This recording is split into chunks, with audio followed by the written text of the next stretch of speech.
కర్నూలు జిల్లా చిన్నటైకూరు వద్ద జరిగిన బస్సు ప్రమాద సంఘటన స్థలాన్ని ఏపీ రవాణా శాఖ మంత్రి మండిపల్లి రాంప్రసాద్ రెడ్డి పరిశీలించారు. ఈ ప్రమాద ఘటనకు సంబంధించిన కారణాలను అధికారులను అడిగి తెలుసుకున్నారు. ఈ సంఘటనపై మంత్రి తీవ్ర దిగ్భ్రాంతి వ్యక్తం చేశారు. బస్సు ప్రమాదం దురదృష్టవశాత్తు జరిగిందని ఆయన తెలిపారు. ప్రమాద సమయంలో ప్రయాణికులు గాఢ నిద్రలో ఉండటంతో మృతుల సంఖ్య పెరిగిందని మంత్రి మండిపల్లి ఆవేదన వ్యక్తం చేశారు. ప్రమాదవశాత్తు జరిగిన సంఘటన ముఖ్యంగా ఏదైతే స్కూటర్ని ఢీకొట్టడం వల్ల ఆ స్కూటర్ కూడా బస్ కింద వెళ్ళిపోవడం, సుమారు 300 మీటర్లు లాక్కొని రావడం వల్ల అగ్ని ప్రమాదం జరిగింది.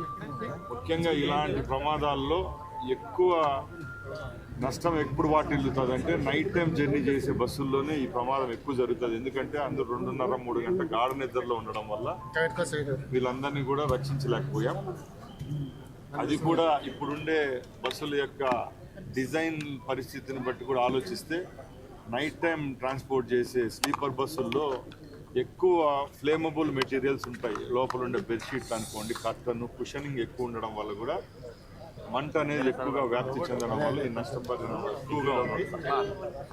ఇప్పుడు ఎవరైతే చనిపోయినారో అలాగే ఎవరైతే క్షతగాత్రులు ఉంటారో వాళ్ళు ఏ ట్రాన్స్పోర్ట్ ద్వారా వాళ్ళు ప్రయాణిస్తున్నారో వాళ్ళ ఫోన్ నెంబర్లు అన్నీ మా దగ్గర ఉన్నాయి.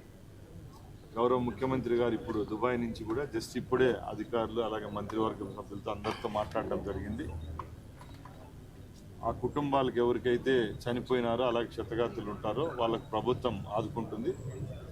ముఖ్యంగా ఈ బస్సులో ప్రయాణించిన ప్రయాణికులు ఏ రాష్ట్రానికి చెందిన వారు అనేది ఇప్పుడు మేము మా ముందరున్న మెయిన్ టాస్క్ ఒకటి. అది కూడా ఒక 2-3 అవర్స్లో వాళ్ళ ఫోన్ నెంబర్స్ ట్రేస్ చేసి, ముఖ్యంగా ఈ సౌత్ ఇండియా పర్మిట్లో ఉంది కాబట్టి తెలంగాణ, ఆంధ్ర అలాగే ఉమ్మడిగా కర్ణాటకకు సంబంధించిన ప్రయాణికులు ఉండొచ్చు కాబట్టి ఆ ట్రాన్స్పోర్ట్ మినిస్టర్లు కూడా మాతో టచ్లో ఉన్నారు. తప్పకుండా దీని మీద ఏ విధంగా ఈ సంఘటన జరిగిందనే దాని విషయంలో మా అధికారులు ముందుకెళ్తున్నారు. గౌరవ ముఖ్యమంత్రి గారి ఆదేశాల మేరకు ఈ ప్రమాదంలో ఎవరైతే గాయపడ్డారో, మృతి చెందారో ఆ కుటుంబాలకి ప్రభుత్వం